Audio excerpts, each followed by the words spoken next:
Hey, good morning, everyone, and welcome to Nicole Sauce's Thought of the Watt. I want to show you Thought of the Watt. This is my my T-shirt that I love. It says the final variant is called communism. Got that from John Willis over at Special Operations Equipment, and love this shirt. But it got me to thinking about something today, and this is not your usual Thought of the Walk, but I think about these things all the time. Hey dogs, come here. Anyway, the final variant is communism. Doesn't say anything about fascism. We don't know if we're going to end up more fascist than we already are, or in a completely communist overtake. Fear, fear, fear, fear, right? Okay. But I started thinking about fascism and communism, and I don't really see that there is technically a difference in definition, but there is not a functional big picture difference. Right? You basically have top-down control, and whether that's in partnership with business or taking over business does not matter. Does not matter. It gets you the same end result. But then I started thinking, wait, what fascist places have not ended up eventually communist? So is fascism a step to communism? It's a good question to think about, right? Because you think about fascism is a system whereby there are public-private partnerships, and it's an attempt to control the economy and do things for the greater good. Every time you hear about things for the greater good, take that with a healthy dose of skepticism if it involves regulating the greater good rather than persuading people to participate in the greater good. But you think about that, and what fascism does is it allows societies like ours to become more communized or socialized, and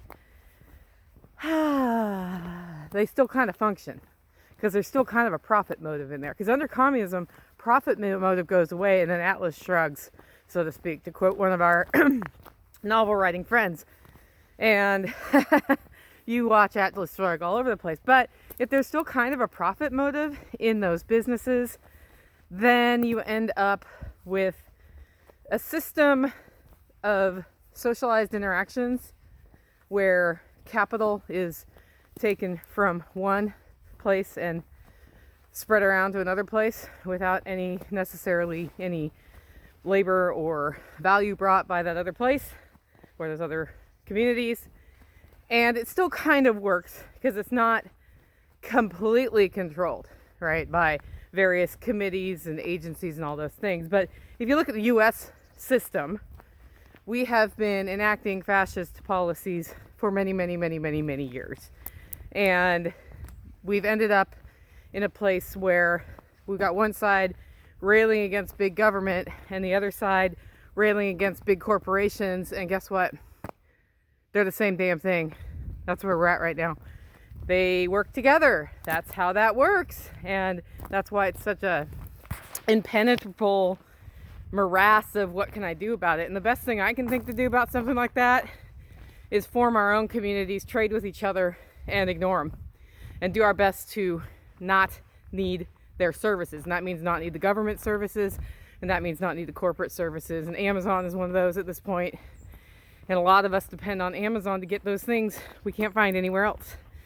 So it's hard not to do that, and it's going to take a lot of work to not do that. But here we are in fascism. We've got all of the environment that's happened where we need to redefine the economy now, according to some, because a few haves have everything and everybody else is a have-not. That's how this is framed. That's how this is always framed.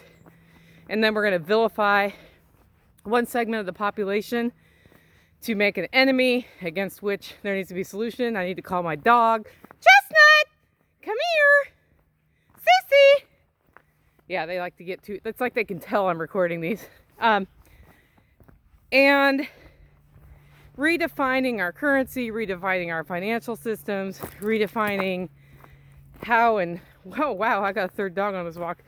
Redefining how we interact with each other and how basic things that people need are provided, like, oh, I don't know, healthcare services, to be controlled by the government and have a single payer, that's communism.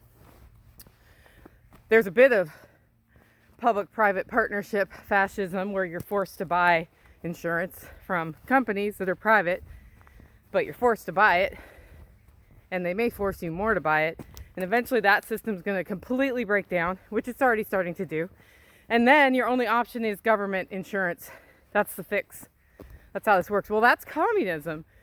So it's kind of interesting. I always sort of thought communism and fascism were basically the same thing.